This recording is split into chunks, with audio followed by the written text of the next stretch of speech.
আসসালামু আলাইকুম প্রিয় ষষ্ঠ শ্রেণীর শিক্ষার্থীরা। এই ভিডিওতে আলোচনা করব ষষ্ঠ শ্রেণীর গণিত বইয়ের অনুসরণী 4.1-এর আমরা 2 নম্বর সবগুলো সমাধান করব। দেখো এখানে 1, 2, 3 এবং অপর পৃষ্ঠায় কিন্তু তোমাদের 7টা দেওয়া আছে, ঠিক আছে? মোট 10টা, আমরা 10টা এই ভিডিওতে সমাধান করব।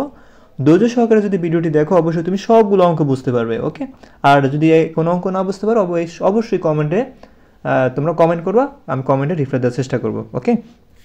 চলো 2 নং কি বলছে কি যোগ বিয়োগ গুণ ভাগ চিহ্নের সাহায্যে লেখো। মানে তুমি যোগ বিয়োগ গুণ ভাগ এই 4টা প্রক্রিয়া চিহ্ন আছে, এই 4টা প্রক্রিয়া চিহ্ন তোমার লিখতে হবে, ঠিক আছে?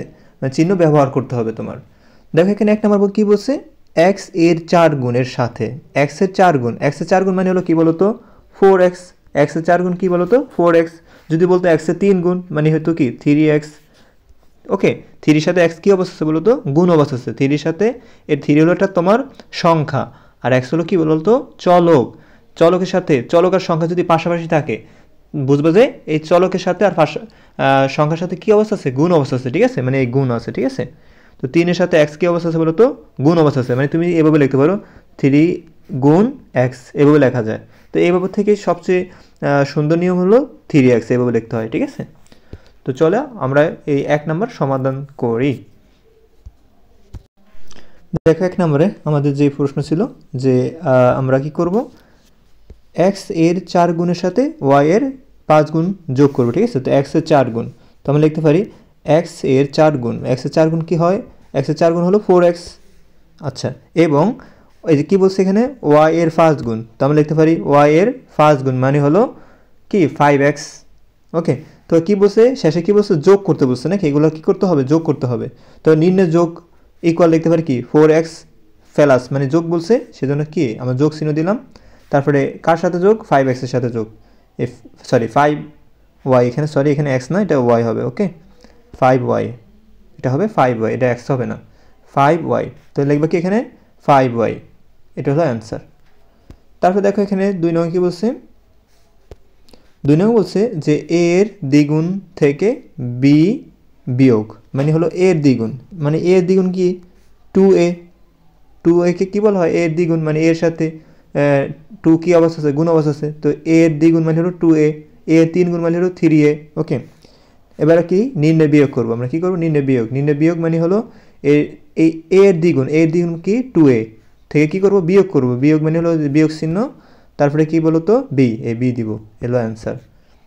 তারপরে দেখো আমরা 3 নম্বর সমাধান করব।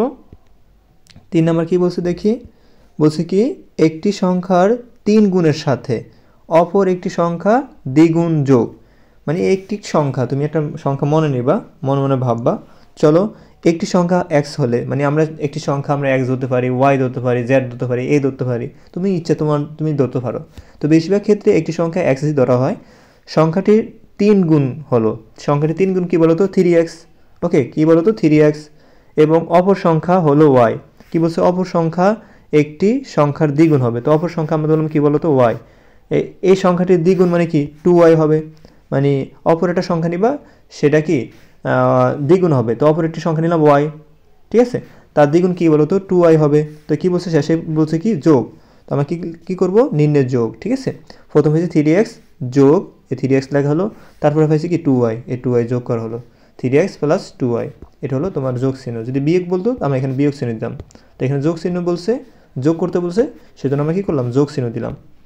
তারপরে দেখো আমরা তারপরে 4 নম্বরটা সমাধান করব। 4 নম্বর কি বলছে যে একটি সংখ্যার 4 গুণ থেকে অপর একটি সংখ্যার 3 গুণ বিয়োগ। দেখো আমরা একটি সংখ্যার সাথে 4 গুণ, একটি সংখ্যা কিন্তু আবার মনে রাখতে হবে তোমার, একটি সংখ্যা কোনো সংখ্যার নামই বলে না এখানে, একটি সংখ্যা, একটি মানে তুমি মনে করবা একটা সংখ্যা ধরবা তুমি। তো একটি সংখ্যা আমরা x ধরতে পারি, যে বললাম তোমরা একটি সংখ্যা কি ধরবা x ধরবা, ঠিক আছে? তো সংখ্যাটির সাথে 4 গুণ মানে হলো 4x, কি হবে বলো তো 4x। যদি 5 গুণ বলতো 5x লিখতাম। আচ্ছা, তারপর বলছে কি অপর একটি সংখ্যার 3 গুণ, তারপরে কি বলছে বিয়োগ আমরা পরে দিব।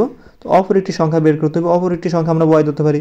দেখো অপর একটি সংখ্যা কিন্তু y ধরা হয়েছে এখানে, তার সাথে কি 3 গুণ বলছে, তো সংখ্যাটির 3 গুণ হলো 3y।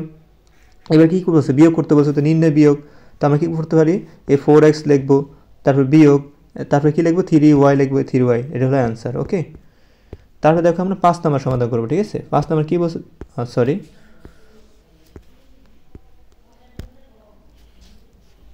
দেখো তারপরে 5 নাম্বার কি বলছে, এ থেকে বি এর বিয়োগফলকে এ ও বি এর যোগফল দ্বারা ভাগ করো। কি বলছে, এ থেকে বি এর বিয়োগফলকে, তো আমরা কি লিখতে পারি, এ ও বি এর বিয়োগফল। তো এ ও বি এর বিয়োগফল হলো কি, এ বিয়োগ বি বা এ মাইনাস বি। তারপরে কি বলছে, এ ও বি এর যোগফল এর সাথে ভাগ। তো এ ও বি এর যোগফল, এ ও বি এর যোগফল কি বলতো, এ প্লাস বি। যদি বলতো এ ও বি এর বিয়োগফল মানে এ মাইনাস বি হইতো। এখানে বলছে এ ও বি এর যোগফল মানে হলো, এই যোগফল বলার কারণে এখানে যোগ চিহ্ন হয়েছে, ঠিক আছে, এ প্লাস বি। তারপরে আমরা কী করতে হবে, ভাগ করতে হবে। কী করতে হবে বলতো, ভাগ করতে হবে। তো উপরটা প্রথম যেটা আছে সেটা এ মাইনাস বি, আর দ্বিতীয় যেটা আছে সেটা হচ্ছে এ প্লাস বি। তো উপরে থাকবে এ মাইনাস বি, নিচে থাকবে কে এ প্লাস বি, এটা হচ্ছে ভাগ প্রক্রিয়া। ওকে, তো আমরা লিখতে পারি এ মাইনাস বি কে এ প্লাস বি দ্বারা কি ভাগ করলে আমরা কি লিখতে পারি, উপরে লিখবো এ মাইনাস বি আর নিচে লিখবো এ প্লাস বি, ঠিক আছে। এটাকে বলা হয় ভাগ, ঠিক আছে, এটাকে বলা ভাগ চিহ্ন। তারপর দেখো আমরা তারপরে 6 নাম্বারটা সমাধান করি। কি বলছে, এক্সকে ওয়াই দ্বারা ভাগ করো, মানে এক্সকে কী করতে হবে, ওয়াই দ্বারা ভাগ করো। তো এটা এক্সকে ওয়াই দ্বারা ভাগ করি আমরা, এক্সকে ওয়াই দ্বারা ভাগ করলে কী হইব, এক্স ভাগ ওয়াই। কী হয়েছে বলো তো, এক্স ভাগ ওয়াই হয়েছে। তারপরে দেখো এখানে ভাগফলের সাথে কী করতে হবে, ভাগফলের সাথে 5 যোগ করতে হবে। তুমি যে ভাগফল পাইছো, ভাগফল কী পাইছো, এক্স ওয়াই পাইছো। তো এই এক্স ওয়াইয়ের সাথে কী করতে হবে, 5 যোগ করতে হবে। তো নিম্নে যোগ, ঠিক আছে, এই যে এক্স ওয়াইয়ের সাথে কী যোগ করবো, এই যে এক্স ওয়াই, হ্যাঁ, এক্স ভাগ ওয়াই যোগ 5, ঠিক আছে। তো আমরা এক্স ওয়াইয়ের সাথে কী করলাম, এই ভাগফলের সাথে কী করলাম, 5 যোগ করলাম। এটা হলো অ্যান্সার। তারপরে দেখো 7 নাম্বারটা, দেখো 7 নাম্বার কী বলছে, 2কে এক্স দ্বারা 5কে ওয়াই দ্বারা। দেখো এখানে দুইটা কথা, একটা কথা 2কে এক্স দ্বারা 5কে ওয়াই দ্বারা 3কে জেড দ্বারা, ঠিক আছে, ভাগ করে কী করতে হবে, ভাগ করতে হবে। তো আমাকে ভাগ করি, 2কে এক্স দ্বারা ভাগ করলে ভাগফল হয় কি 2/x, ঠিক আছে। আর 5কে ওয়াই দ্বারা ভাগ করলে কী হইব, 5/y। 3কে জেড দ্বারা ভাগ করলে কী হইব, 3/z। ওকে, 3 ভাগ কী হবে বলো তো, জেড। তারপরে কী বলছে দেখি, এই যে ভাগ করে প্রাপ্ত ভাগফলকে যোগ করতে হবে। কী করতে হবে বলো তো, এই সবগুলোর সাথে আমরা কি যোগ চিহ্ন দিব, ঠিক আছে। দেখো এখানে নির্ণয় যোগফল, এই যে এখানে 2x এখানে যোগ বলছে, এখানে যোগ বলছে সেজন্য এখানে যোগ চিহ্ন দেওয়া হয়েছে। তারপরে কী পেয়েছি বলো তো, 5y, এই 5y লেখা হলো, এখানে যোগ বলছে সেজন্য যোগ চিহ্ন দেওয়া হলো। তারপরে পেয়েছি 3z লেখা হলো, ঠিক আছে। এভাবেই অ্যান্সার হবে। তারপরে দেখো আমরা তারপরেটা দেখি কি বলছে এখানে, এ কে বি দ্বারা ভাগ করো। তো আমরা কী করবো, একে বি দ্বারা ভাগ করি। এ কে বি দ্বারা ভাগ করলে ভাগফল কী হবে, এ মানে এ আগে বলছে কি এ, সেজন্য আগে উপরে থাকবে, শেষে বলছে কি বি থাকবে শেষে, ঠিক আছে। তো এ ভাগ কী হবে বলো তো, বি হবে। তারপরে কী বলছে, ভাগ করে ভাগফলের সাথে 3 যোগ করতে হবে। কত যোগ করতে হবে, 3 যোগ করতে হবে। ভাগফল পাইছে এ ভাগ বি, তো লিখব নিম্নে যোগ এ ভাগ বি এর সাথে কী করবো, এ 3 যোগ করব, ঠিক আছে, সেজন্য যোগ করা হলো। তারপর দেখো 9 নম্বরটা, এই লোক আরেকটা করলে শেষ হয়ে যাবে, ঠিক আছে। তো ধৈর্য সহকারে ভিডিওটি দেখো, আর যারা এখনও চ্যানেলটি সাবস্ক্রাইব করোনি অবশ্যই চ্যানেলটি সাবস্ক্রাইব করো। কেন সাবস্ক্রাইব করো তোমরা, কারণ তোমরা পরবর্তী ভিডিওগুলো পাওয়ার জন্য অবশ্যই চ্যানেলটি সাবস্ক্রাইব করতে হবে, নাহলে তোমরা ভিডিওগুলো পাবা না, বুঝছো। তো এরকম সুন্দর সুন্দর করে আরও ভিডিও আরও সহজভাবে কীভাবে বোঝানো যায়, আমি ওই ভিডিওতে কিন্তু আরও টেকনিক ইউজ করবো, ঠিক আছে। তোমরা যদি কমেন্ট অথবা লাইক না করো তো আমার এই উৎসাহ কিন্তু জাগে না, ঠিক আছে। তো তোমরা অবশ্যই কিন্তু কমেন্ট এবং লাইক করবা, এবং কমেন্টে তুমি বলবা যে তুমি কতটুকু বুঝতে পারছো, ঠিক আছে। দেখো তারপরে আমরা দেখি এখানে ফিকে কিউ দ্বারা গুণ করে, ঠিক আছে, ফিকে কিউ দ্বারা গুণ করে। তো আমরা ফিকে কিউ দ্বারা আগে গুণ করি, ঠিক আছে। এই ফিকে কিউ দ্বারা গুণ করে বলছে, তাকে ফিকে কিউ দ্বারা গুণ করলে গুণফল হবে কী বলতো, ফি গুণ কিউ, মানে হলো ফি কিউ।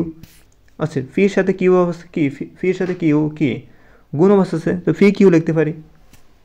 ফিকে কিউ দ্বারা গুণ করলে মানে ফি কিউ হবে, এবং প্রাপ্ত ভাগফলের সাথে আর কী করতে হবে, যোগ করতে হবে। প্রাপ্ত ভাগফল মানে প্রাপ্ত গুণফল এটা, এই গুণফলের সাথে আমরা কী করবো, আর যোগ করবো। তো লিখলাম নিম্নের যোগ, এই ফি কিউর সাথে আমরা কী যোগ করবো, আর যোগ করবো, যোগ আর, ঠিক আছে, এটা হলো অ্যান্সার। তারপর দেখো 10 নাম্বার কী বলছে, দেখো এখানে এক্সকে ওয়াই দ্বারা গুণ করে, এক্সকে ওয়াই দ্বারা গুণ করে প্রাপ্ত গুণফল থেকে 7 বিয়োগ।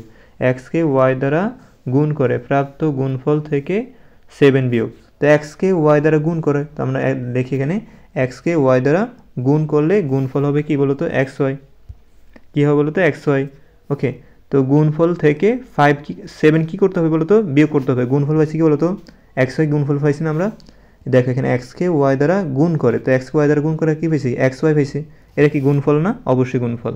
7কে কী করবো বিয়োগ করবো, তো লিখি নির্ণয়ের বিয়োগফল এক্স ওয়াই, এই বিয়োগ বলছে সেজন্য কী লিখলাম বলো তো বিয়োগ চিহ্ন লিখলাম, ঠিক আছে। তারপরে এই যে 7 বিয়োগ করতে বলছে সেজন্য 7 লেখা হলো, এটা হলো অ্যান্সার। আশা করি প্রিয় শিক্ষার্থীরা তোমরা বুঝতে পারছো সবগুলো ভিডিও। পরবর্তী ভিডিও হওয়ার জন্য আমার সাথে থাকবা। ধন্যবাদ। আসসালামু আলাইকুম।